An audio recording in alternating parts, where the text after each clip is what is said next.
जैसा कि हमने प्रीवियस चैप्टर में देखा था, जुशेन जिंग को क्लोज करके कहता है, तुम एडमिट क्यों नहीं करते कि तुम मेरी केयर करते हो। अगर मैं इस इंडस्ट्री में रहा तो तुम मेरी सेफ्टी के लिए वरी करते हो। फिर सीन शिफ्ट होता है और हमें वेला का दिखाया जाता है, जहाँ पर बहुत सारे बॉडीगार्ड जिंग को ढूंढ रहे होते हैं। बॉडीगार्ड किसी से कॉल पर बता रहा होता है कि असैसिन जिंग हमें अभी नहीं मिला है, हम उसे चारों ओर ढूंढ रहे हैं। शिफ्ट होता है और हमें जिंग दिखाया जाता है। जिंग रूफ टॉप पर आकर कहता है, यहाँ पर चढ़ना कितना मुश्किल है। जिंग मन में सोचता, मुझे इस सिटी स्टैमिना के साथ यहाँ पर चढ़ना कितना मुश्किल हो गया और मैं अंदर जाने में इतना हेजिटेट क्यों कर रहा हूँ। मैं उसकी हेल्प करने के लिए साइलेंटली ये सब कुछ कर रहा हूँ, जबकि अब मेरी सेंट ग्लैंड डेंजर में है। मेरे लिए बेस्ट यही होगा कि मैं तुरंत यहाँ से बहुत दूर चला जाऊँ और जितना हो सके उससे दूर रहूँ, इससे मैं प्रॉब्लम में नहीं फंसूंगा। बट जुशेन काल्फा ग्रुप से रिवेंज लेने के लिए उन्हें टारगेट करेगा। जिंग मन में सोचता, अगर मैं चला गया तो वह किड अपने आप को उस गहरी खाई में डाल लेगा और हो सकता है कि वह अपने फादर की तरह ही उसमें धंसकर मर जाए।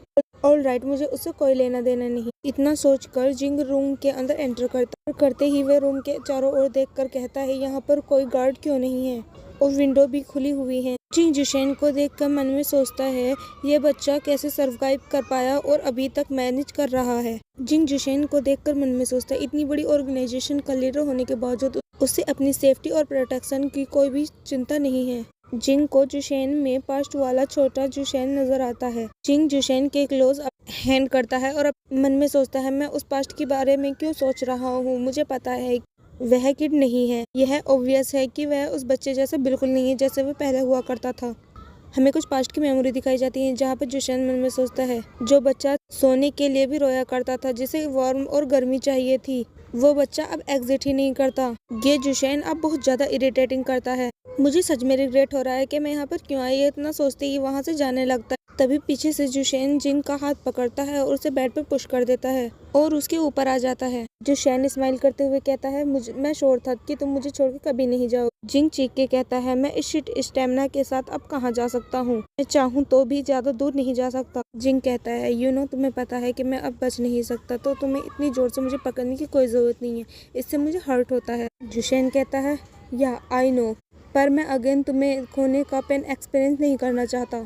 शेन जिंग के ऊपर लीन होते हुए कहता है, मैंने तब उस टाइम सब कुछ खो दिया था और केवल तुम ही थे जो मुझे वार्मनेस दे सकते थे, जिसकी मुझे सबसे ज्यादा जरूरत थी।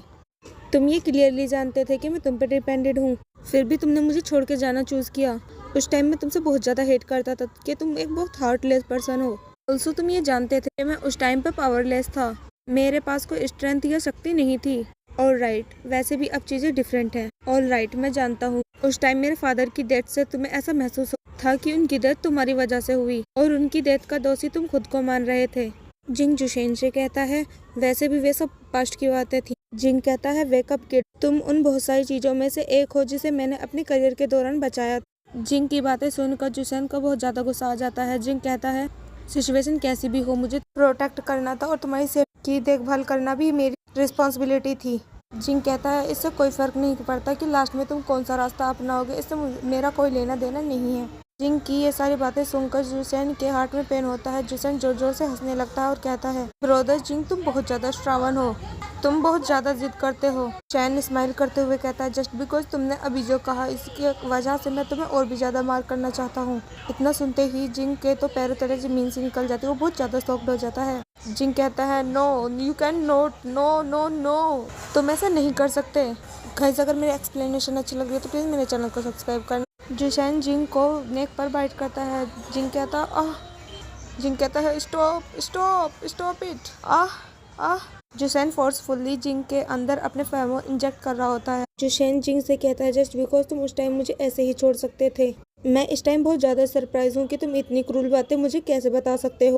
जुशेन अपने इंटेंस फेरोमोन को रिलीज करने लगता है और कहता है, और यही कारण है कि मैंने एक ऐसी ताकत बनना चुना जिसके साथ सम्मान किया जाना चाहिए। इस तरह तुम आसानी से मुझे नजरअंदाज नहीं कर पाओगे और मुझे छोड़ के भी नहीं जा सकते। जुशेन जिंग से कहता है, नो मैटर व्हाट, तुम कितने भी ज्यादा स्ट्रांग क्यों न हो, मैं तुम्हें तब तक मार करता रहूंगा जब तक कि मैं सक्सेसफुल ना हो जाऊं और तुम मुझे छोड़ के भी नहीं जा पाओगे। जुशेन फिर से जिंग को फोर्सफुली बाइट करने लगता है।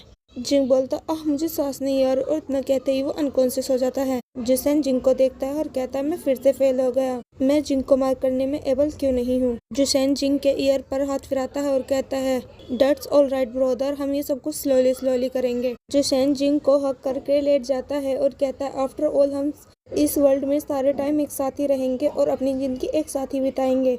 और यहीं पर हमारा चैप्टर का एंड हो जाता है। Till then stay with me, bye bye, bye bye my precious audience, bye bye.